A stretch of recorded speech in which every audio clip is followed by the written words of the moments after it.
good in the back. Yeah.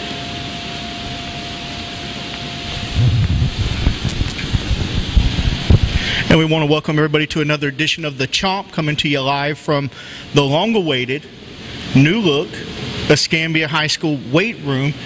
And again, Coach, we want to welcome you to the show.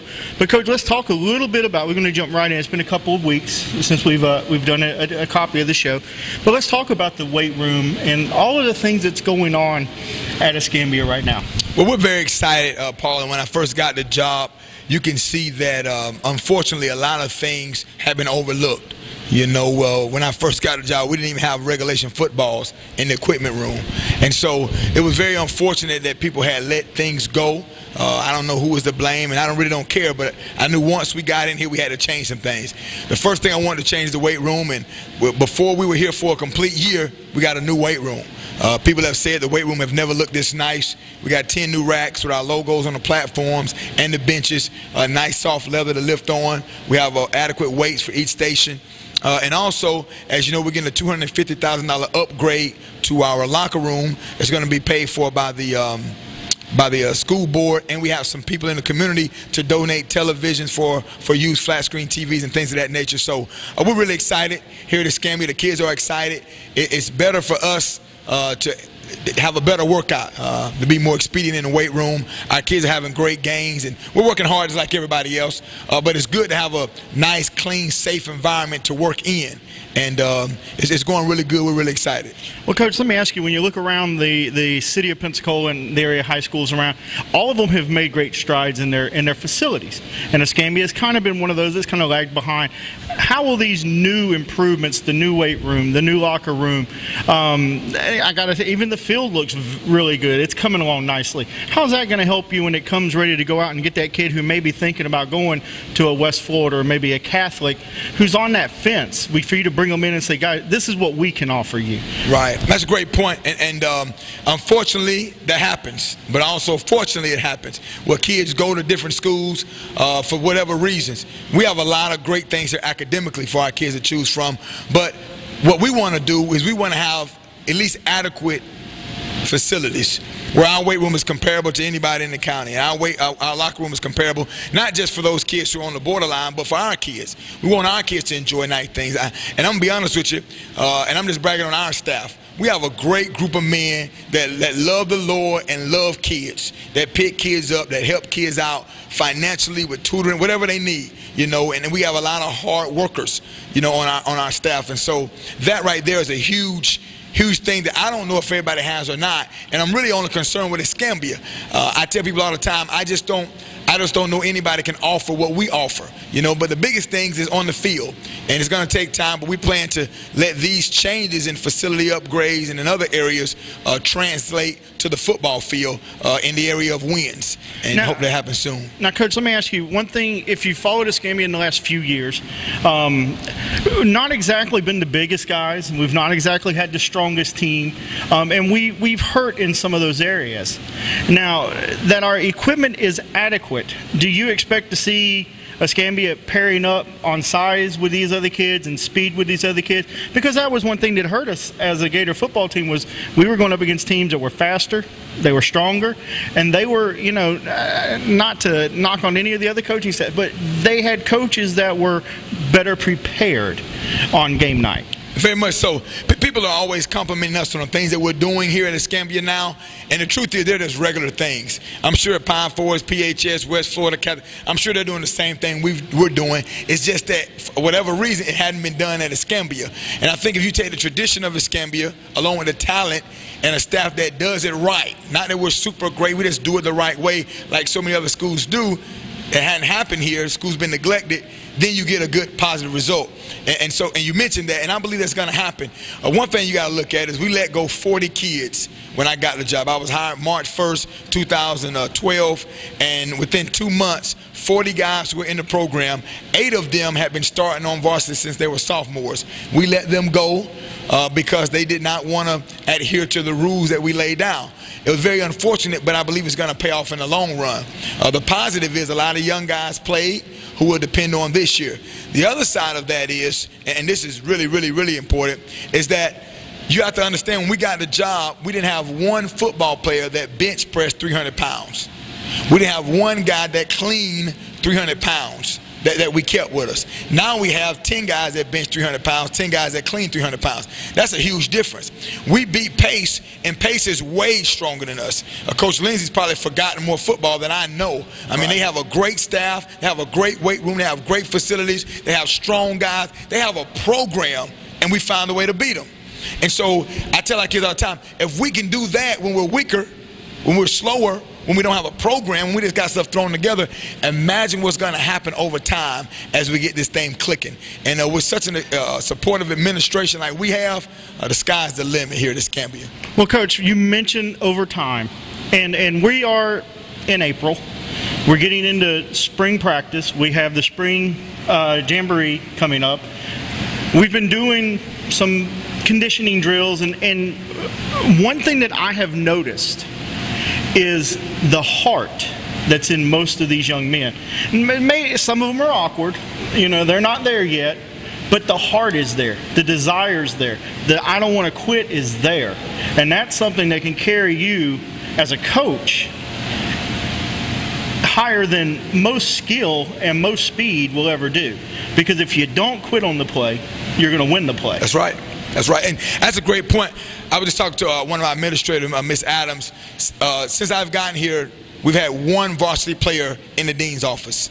Two varsity players in the dean. That's great. That says a lot about the character of your guys. People often ask me about, is it hard working at Escambia? Aren't those kids so bad, so misbehaved? I haven't seen one fight. I've been here in over a year. You know, we have very mannerable kids. You've been around our kids. Yeah. They're yes sir, no sir type kids. They pull their pants up. What we don't have, and this is no knock against our kids, we don't have the athletes that PHS has. If you look at their district, the athletes in the areas, they have better athletes. Pound Forest, they have better athletes. Catholic has some better athletes. West Florida, better athletes. We signed 8 kids to college this year. Not one Division I kid. You don't have to work hard to get a Division I kid a scholarship. The colleges are going to find them. So we don't have. So we have to win with what you're talking about. We have to win with heart and with effort. And I can tell you this: I can't tell you, or even guarantee you, or even guess that we'll win any game next year. We could lose every game. It's possible. I believe we have the talent and the coaching staff to win every game. But you never know what's going to happen. Right. But we have over 60 guys at every workout in April. In the morning, on Tuesdays and Thursdays, at 7 o'clock workout, we have over 60 guys. In the afternoons, on Mondays and Wednesdays, we have over 60 guys. That's not counting the guys that run track. That's not counting the guys that play baseball. And we have quite a few that do those things. No one in the county has those numbers. I know they don't. They don't have those numbers. So this doesn't say a lot about me. It says a lot about our kids. We have great student athletes here at Escambia, and we're developing great leadership. So I'm so excited about the season, about seeing Denarius Britt lead our guys, and seeing George Rutherford lead our guys, and Jake Durant lead our guys. That's what I'm excited about seeing, and it's happening. I can't wait to see if it translates on the field or not. Well, you know, one of the things that you notice when you're on campus now is the slogan. You know, we believe. You know, we believe. Attitude. You don't realize how much believing in yourself, believing in your teammate, and your attitude will result in W's on Friday night. Because if you're on the line and you know that, you know, you have my back, I'm going to have your back. And if you have a team that's functioning as a team and not a bunch of superstars, you can do miracles, you know, on the gridiron. And that's one thing that I think that as Escambia Gator fans this year, we're going to get a chance to look at and see, is you have taken kids who may not be where everybody else is, but in their mind, they believe they're where everybody else is. Oh, and yeah. You know, football starts in your mind. Oh, definitely. It starts in your brain. And if you look at any sport, a lot of time the team, you look at basketball this past year, March Madness, Florida Gulf Coast, who picked them? Those guys that make thousands of dollars to pick the winners and to do all the broadcasting, none of them picked them. You even look at football, even though Notre Dame lost the national championship game, they weren't even ranked in the top 25 at the beginning of the season. Yet they ended up number 2 or 3. So what you're saying has a lot of merit to it. We're a family. we actually genuinely love our kids, like I'm sure every coach does. But what happens with us, our love manifests itself in the way that we treat our players. We don't leave here. I don't leave here till 9 o'clock every night. My wife and my kids, they come up to the school every day to see me. Our other coaches, we're here all day because our kids want to be here. They want to work out. They want to run. They want to do those things. And this is what we do. We don't hunt. We don't fish. We don't hang out on the weekend. We don't go to Biloxi. We do Escambia football. And our kids, they gravitate toward that. And I'm going to be honest with you. For me, I'm so blessed to be here at Escambia. I wake up in the morning and I'm like, wow, they're going to give me a check to coach football. I hope they don't figure this out. Hope they don't figure out that I would do it for free. They're going to give me a check to be around young men and help build their character up and help build them up as young men. And so I'm very excited. We're working now on recruiting season. I believe we're going to have 15 guys signed to go to college next year.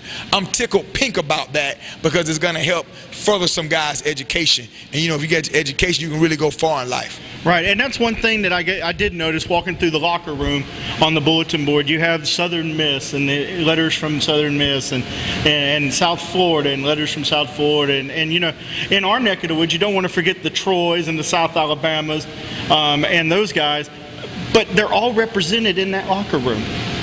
That can be you if you work for it. And Coach, just that message, they see that day in and day out, walking in, walking out. They see you on the phone. They see you talking to recruiters. They see what you've done to the gym.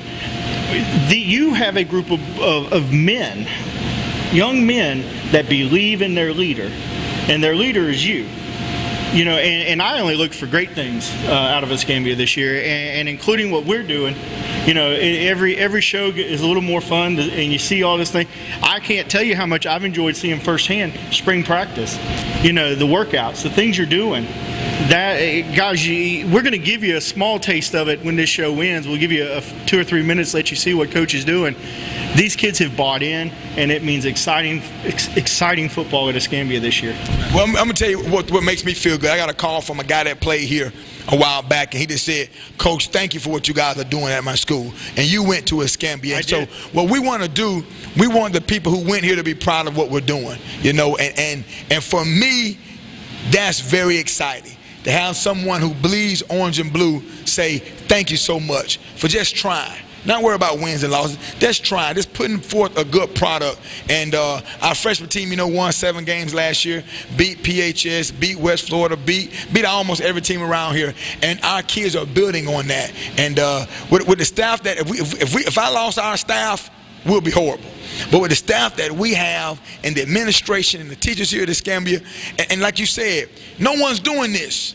No one has a weekly coaches show. Right. No one we're doing a live, I talked to the guy at the barbershop today, he said he'd love to have us over there. A live call-in radio show starting the first weekend in May. No one's doing that. We're doing a coaching clinic. No one's in this area, probably in the state, is going to have every game broadcast live on the internet. Who's doing that? And so the reason we're doing it is for the student athlete. That's why we're here, for that young man you're talking about. And with Trent Richardson getting the guys Nike uniforms to wear, and with the upgrades, we're making upgrades to our stadium now and our practice field. And I just think if I was a student, I would be so excited about playing at Escambia because I get to be a part of that change. Right. And it's an exciting time to be a Gator. And, you know, the other thing, if you look around, too, we got a trip to Orlando this year. Yes, sir. The team's going to get to go play at ESPN Walt Disney, which is an amazing opportunity. They're going to get there and play a team they would never, ever get to play against in Legacy High School out of Colorado. That's going to be brought to you guys on the Gator Football Network. You know, so if you can't make it to Orlando, we're going to bring that game to you. West Florida game, big game here, always draws a big crowd. If you can't get there, we're going to show it to you. It's going to be brought to you live on the Gator Football Network. But the thing that excites me the most about the network is the coaching staff opening the doors and saying, guys, it's all access. All access. I want everybody to see what we're doing. That's right. You want to see what our practices look like? We're going to give it to you. You want to see what our weight room looks like? We're going to give it to you. You want to see what a coaches meeting looks like? We're going to give it to you. May not be sound, but we'll give it to you. That's right. But no school is willing to do that. Right. No coaching staff is willing to just open their doors and say, this is what we have. But you guys are. Why would you do that? Well, for a lot of reasons. One, a coach called me from not in this area, well, in this area, not in this county. He said, Coach, do they have guns over there? Do you feel threatened when you go to school? Has someone tried to stab you? And I'm laughing. Like, are you kidding me? Escambia is like, it's pleasant. I mean, my kids run around after school. They come up here and they run around. You think I would have them in an unsafe environment? Escambia is a great place to be. And so people don't know because they're not here. Right. You know because you're around us. Everyone can't be around us, so we want to show it to them.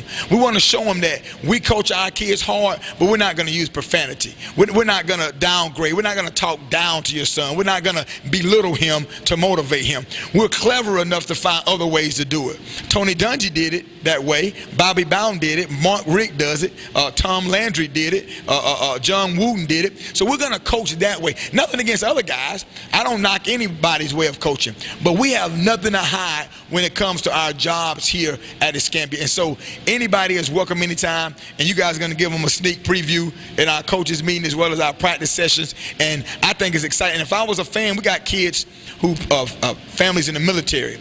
One guy said to me last year, Coach, my son was on JV, now he's going to be on varsity, but I'm going to be deployed for a year, and I'm not going to get to see him play. Well, now he can. Absolutely. If he can get an internet signal, he can watch every game. He can watch the coaching. He can watch me go off on his son. That's right. From long distance. You know, so I just think it's unparalleled. And we want to do what other people won't do.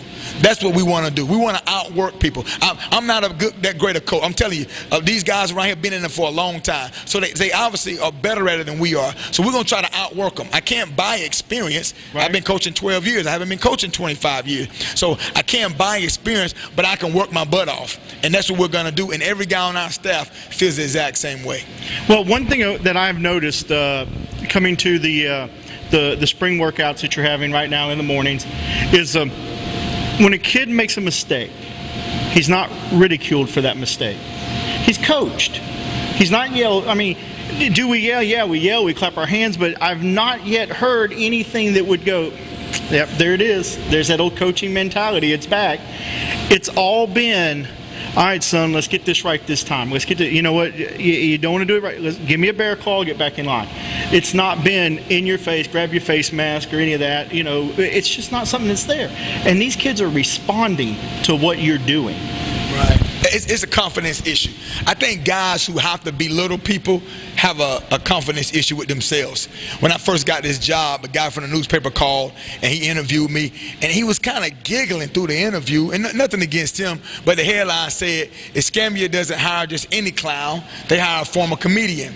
And what this guy didn't know is that I've met Bobby Bowden and talked to Bobby Bowden several times, just like I'm talking to you. Right. He's an all-time winningest coach in NCAA history. Every time I've heard him talk publicly, the first 10 minutes is all jokes. He just joked. He realized that being a head football coach, you have to wear many hats. Our staff is confident in who we are. I've been Willie Spears for 35 years. I'm pretty confident in my own skin. So I don't have to belittle a kid to make myself look good. I don't have to talk down to somebody to get my point across.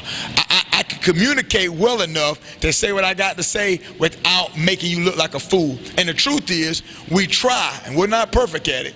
We try to coach the young man like he was our own son. And I spanked my son yesterday, matter of fact. We get on to our children, but we love on them. And so anytime you hear us telling a kid, you back crawl, you don't want to do it right, I tell you what, you leave. And what we also do, though, we go back, we pat them on the back. We go back, we give them a fist pump. We say, hey, man, we know you can do better. And so I just believe that's how you're supposed to do it. And what I really want to be able to do is win so we can show people there's another way. Right. Not saying your way is wrong, but there's another way. Well, Coach, you know, we have a lot coming up. A lot of things happening here at Escambia. A lot of things happening on the Gulf Coast, football-wise. It's getting ready to fire up. One of the things that we have coming up is the Coaches Clinic, which you talked about. This Coaches Clinic, I don't recall anybody doing one. This is free to the youth coaches. You're wanting to get the word out, and you're wanting to train the youth coaches to coach proper technique, the importance of proper technique. Why do you want to start teaching these other guys? Why, you don't have to take your Saturdays and do this. Why does this coaching staff choose to do this? Great question. Well, first of all, if you ever stop learning, you stop growing. If I think I know it all, then I need to resign. What our staff did this past weekend, we went to University of Southern Mississippi, and we sat down with their coaches. A lot of coaches go to coaching clinics, which is fine. But what we do, we go sit down with a staff, one-on-one. So with one of their offensive coaches, he's one of the co-coordinators and wide receiver coaches, my offensive staff, we sat down with him for 3 or 4 hours, and we just talked football. Why do y'all do this? How do you do that? Now, they run a totally separate offense than we run, but we're a high-paced offense. We're going to be no huddle next year. We wanted to learn from that. We also wanted to learn other things, so we learned. We sat down with their defensive staff, and we learned. And I thought, you know, if we're doing that, shouldn't the Little League coaches or youth coaches do the same thing? And they can help us out. They can help us learn about their athletes, learn about this area. I just don't. I think everyone needs to do it. We all need to learn, and they may not have the ability or the resources that we have to go to the colleges. Right. So all we're doing, we're not special. We're just taking what we learned and we're bringing it to them. I've been to Alabama, Auburn, Florida, Florida State, UCF. We've been to a lot of clinics over the years, but we're going to take what we learned and give it to them. It's a free T-shirt for every coach that comes. It's free registration. You get a free binder with it. You get a free DVD of our drills that you're filming, our drills, and some highlights of our Swamp Fest. You get all that free, and we're going to give you 2 tickets to any game you want to go to for free. It's no strings attached.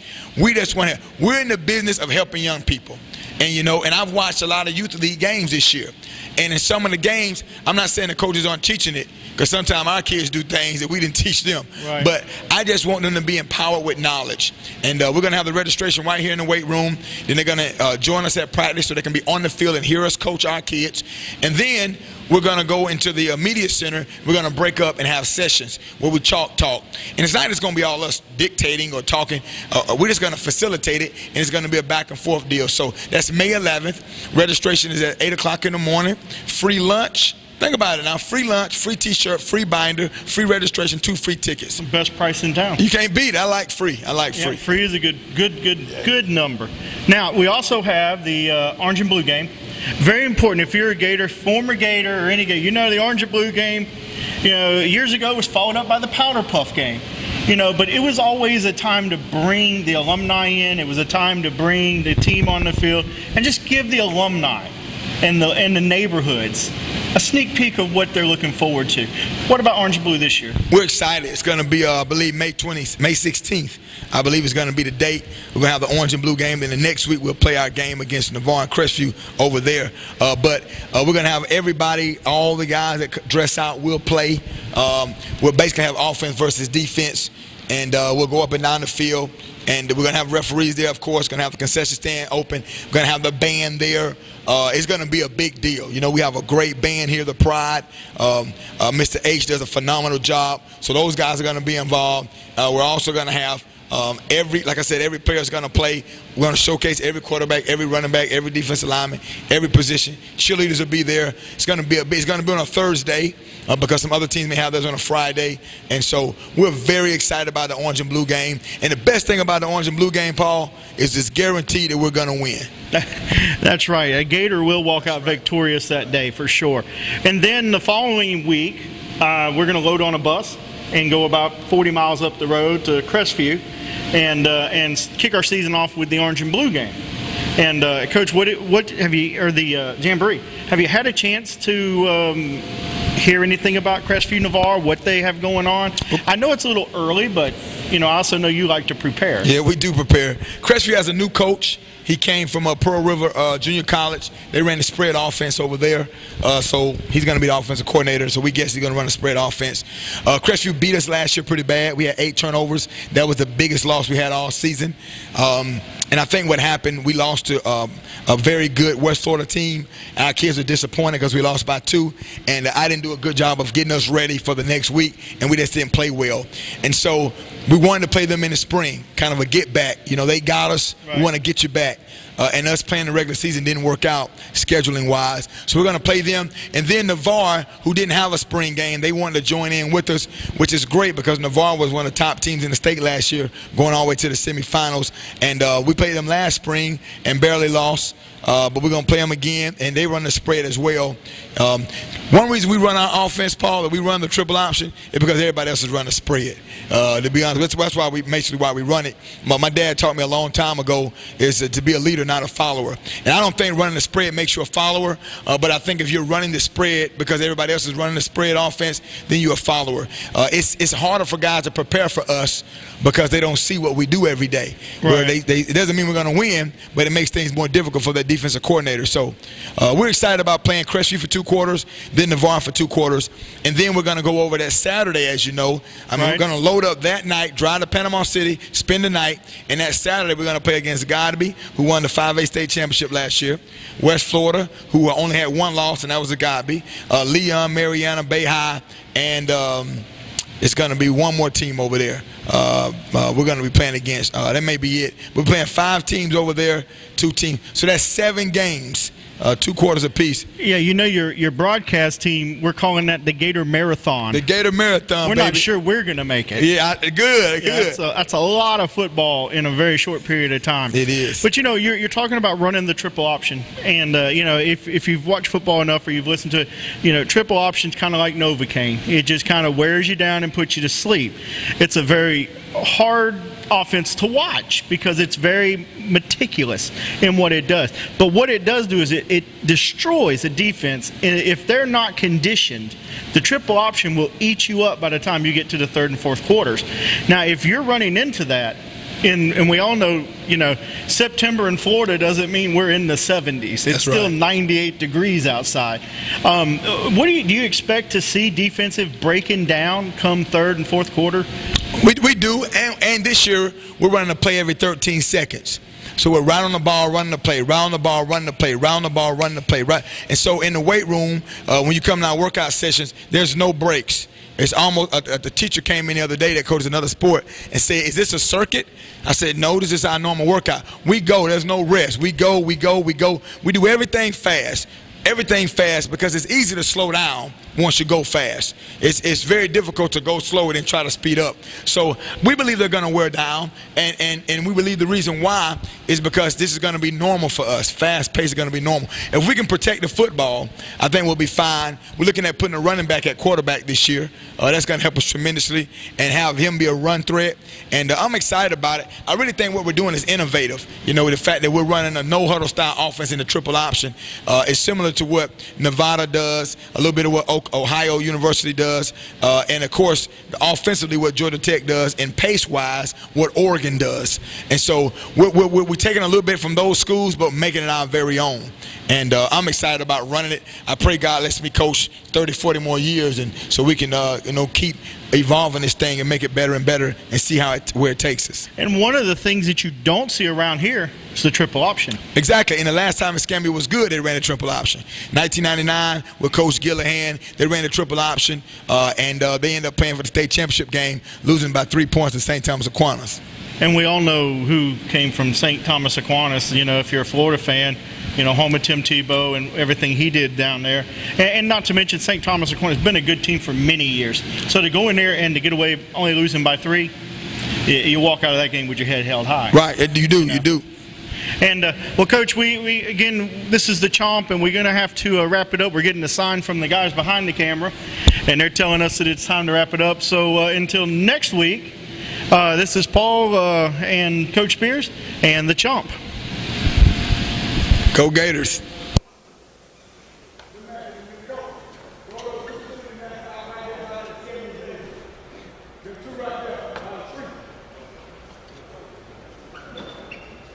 Here we go.